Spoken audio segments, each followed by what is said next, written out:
si gjithmonë flasim duke filluar me shënimet e javës.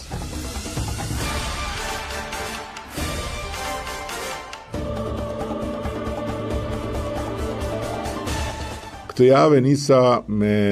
një vizitë në Gjermani dhe më pas në Estoni, dy ndalesat lidhura drejt për drejt me të ardhmen europiane të Shqipërisë, me sigurinë euroatlantike dhe me vetë momentin që po kalon Shqipëria në rrugën e saj të negociatave për anëtarësim në Bashkimin Evropian. Në Aachen, Gjermanisë, pata kënaqësinë dhe nderin të jem sërish pjesë e grupit miqve të nderit të ceremonisë prestigjioze të çmimit të Karlit të Madh, një nga vlerësimet më të rëndësishme europiane për kontributorët në bashkimin dhe në të ardhmen e Europës, ku europiani i madh Mario Draghi u vlerësua me çmimin Karli i Madh 2026. Dërsa më pas në Tallinn të Estonisë isha i ftuar në konferencën e rëndësishme Lennart Meri, një nga forumet prestigjioze ndërkombëtare për sigurinë, diplomacinë dhe marrëdhëniet transatlantike. Një moment me rëndësi ishte edhe antarësimi zyrtar i Shqipërisë në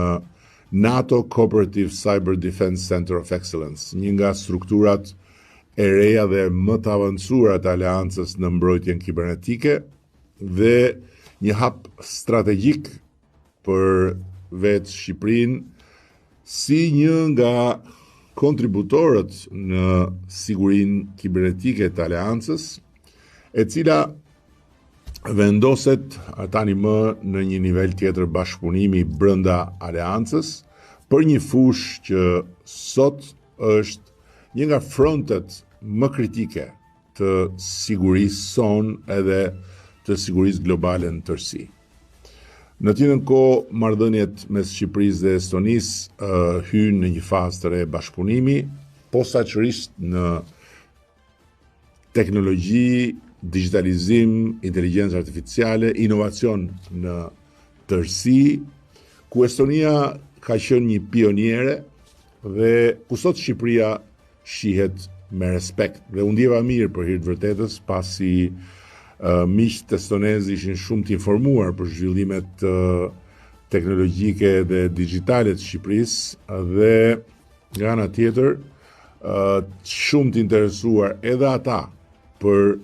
të forcuar komunikimin, bashkëpunimin dhe ndërveprimin mes dy vendeve tona. Këtë javë ndam disa të dhëna kuptim plota për ecurinë e jashtëzakonshme të Shqipërisë në fushën e prokurimit publike.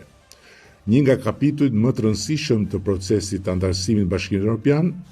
dhe një kapitull ku ndryshe nga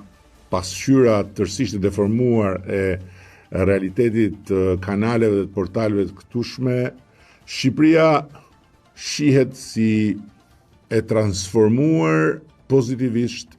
dhe vlerësohet me një progres domethënës. Sot, në bazë të vlerësimit evropian, Shqipëria është e parë në rajon dhe me diferencë nga vendet e tjera të rajonit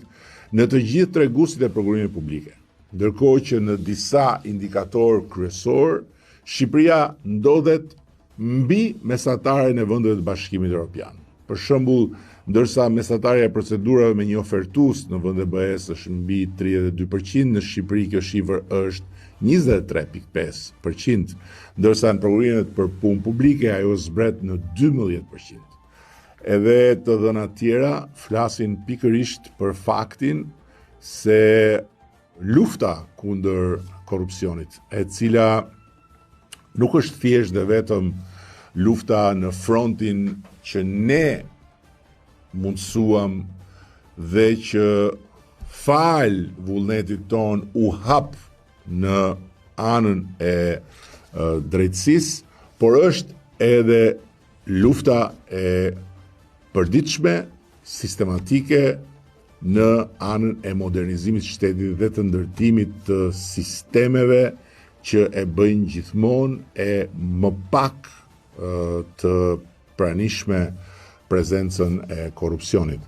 Janë rezultatet që tregojnë se nga njëra anë qytetarët tanë shërbehen tani më prej vitesh me një klik në sistemin e shërbimeve digjitale, ku 95% e shërbimeve që ata kërkojnë nga shteti është në platformën e Albania, pra nuk janë më radhat, nuk janë më rrushfetet për të kaluar radhën e kështu me radhë, por është marrëdhënia drejt për drejt me shtetin. Ndërsa nga ana tjetër është pikërisht i gjithë sistemi i prokurimeve publike. Prandaj jam krenar sot që Shqipëria përmendet si një shembull pozitiv nga ata që na gjykojnë objektivisht, ndryshe nga çfarë ndodh në pasqyrat e deformuara të gjykatësve popullor, subjektiv, partijak dhe gjysmë të verbër ose tërësisht të verbër.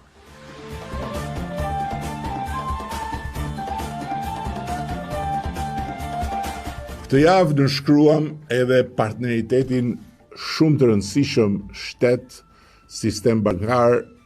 për mbështetjen e sipërmarrjes shqiptare. U hodh një hap i paralajmëruar, por që është një hap në drejtimin e duhur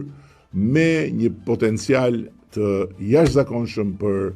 rritjen e mëtejshme të sipërmarrjes shqiptare. Nënshkrimi i partneritetit ndërmjet qeverisë, sistemit bankar dhe linjën e kredisë së Bankës së Shqipërisë për programin kombëtar të financimit ndërmarrjeve të vogla dhe të mesme është një derë hapur, një program që u jep shumë më tepër mundësi ndërmarrjeve të vogla dhe të mesme që të rriten përmes kredish me interesa të ulta dhe garancisë sovrane të qeverisë për kredinë e tyre. Një program i lindur nga nevoja tani më gjithmonë më e zëshme e sipërmarrjes vogël shqiptare për të rritur në bazë të themeleve të hedhura me shumë punë, me shumë përpjekje, me shumë mund dhe në shumë raste me eksperiencën e fituar në emigracion. Njerëz me ide, njerëz me energji, me vullnet, kanë nevojë të kenë shtetin në krah, të kenë qeverinë në krah për ta zgjeruar aktivitetin e tyre, pasi për të reinvestuar duhet një financë që ata HPR nuk e kanë, por nga ana tjetër kanë në dorë një zanafill që mund ta kthejë atë financim të kredituar në një sukses komercial plotësisht të arsyeshëm për kredin mbështetëse. Kështu që përmes këtij programi ne besojmë shumë që duke vënë në dispozicion një linjë kredie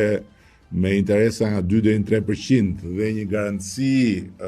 sovrane nga 30 deri në 70% në bazë të riskut, do t'i japim mundësira të mëdha konkrete mira ndërmarrjeve shqiptare. Shënimi i fundit është për diçka të mirëseardhur në kuvendin e Shqipërisë, ku befasisht por e përsëris pozitivisht forcat opozitare të kuvendit të Shqipërisë u bashkuan me shumicën qeverisëse për një rezolut të lidhur me antarësimin në Bashkimin Evropian. Më vjen mirë realisht që ndodhi diçka e tillë, do të ishte mirë të ndodhte vazhdimisht kur flasim për antarësimin në Bashkimin Evropian, por edhe një herë të vetme, prap se prap është një herë me vlerën e vet. Dhe më vjen mirë po ashtu që me sa unë kuptoj, e kanë kuptuar që procesi është i pandalshëm, që bllokimi i shumë përfolur nuk ekziston, që së shpejti do të vi edhe lajmi i ri dhe i mirë, si të gjitha lajmet për hapjen e kapitujve i kapërcimit në fazën tjetër të procesit, dhe do të hapet dhe rruga për fillimin e mbylljes kapitujve të negociatave, kështu që bashkimi sado i befasishëm dhe sado i ngutur në varkën e Shqipërisë Europiane, ku ne jemi aty prej kohësh dhe